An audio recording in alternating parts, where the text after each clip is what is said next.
Thank you so much for attending my presentation about the weird fall of Honchkrow, and first I talk about traits. This Pokemon was blatantly built to fill a specific role. 125 attack is amazing and gives it a shit ton of immediate power to work with. However, it's not very fast and it's not very bulky. Neither of those are awful per se, but they are great. 71 speed is prone to losing out to most good Pokemon that Honchkrow would like fighting, Frailer Mons. Sure, it's faster than Toxapex and Garganacl, but those Pokemon can actually shut down its offenses. Then for bulk, it's not awesome.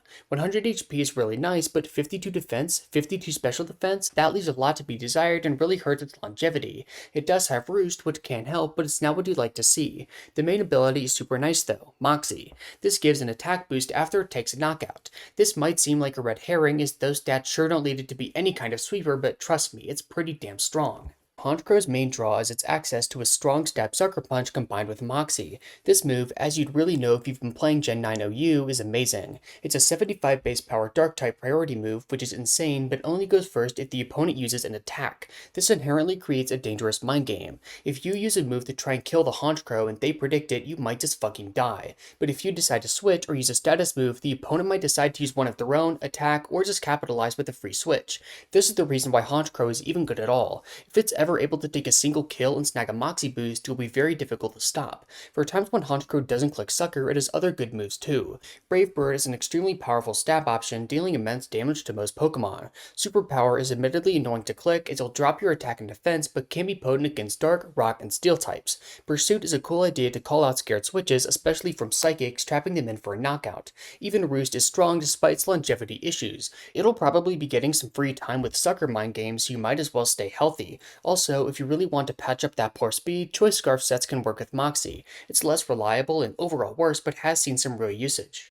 Throughout the years, Honchkrow has been a very powerful physical threat. Its Life Orb sets in particular have seen a lot of play, aiming to get a ton of damage down or even just sweep teams. However, this is pretty difficult. The very nature of Sucker Punch can make it super easy to take down. If you're faster, have a strong move, and aren't falling to Sucker, Honchkrow just fucking dies. This forces it to switch, which the bird kinda hates doing. Coming in on Stealth Rocks later makes it even easier to stop. For example, in Gen 5 UU, it fucking hates Zapdos. It's bulky enough to eat Sucker Punch and just knocks it out with Thunderbolt. You possibly aren't even leaving a lasting impact either, as Zapdos can comfortably heal up to full in front of it. It resists Brave Bird and Superpower, and Sucker doesn't work while Zapdos is roosting, all around a horrid matchup.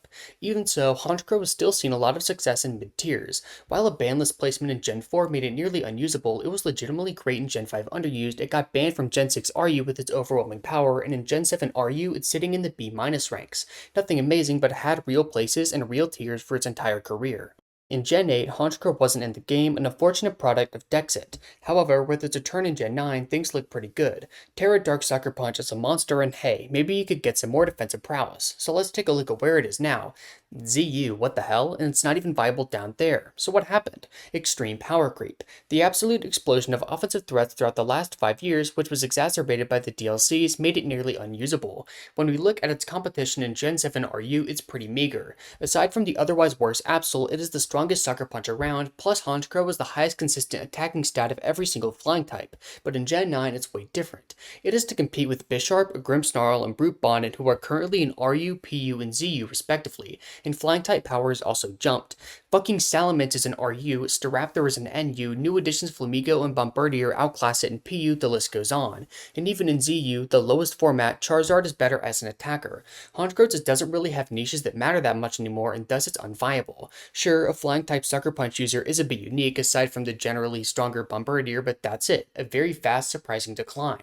In conclusion, before Gen 9, Honchkrow was a strong, cool Pokemon. Fittingly for a Dark type, it abused mind games to deal a ton of damage. However, in Paldea, it fell off a cliff. Power creep was just too much for it, and it currently doesn't see any real play. Thank you so much for watching.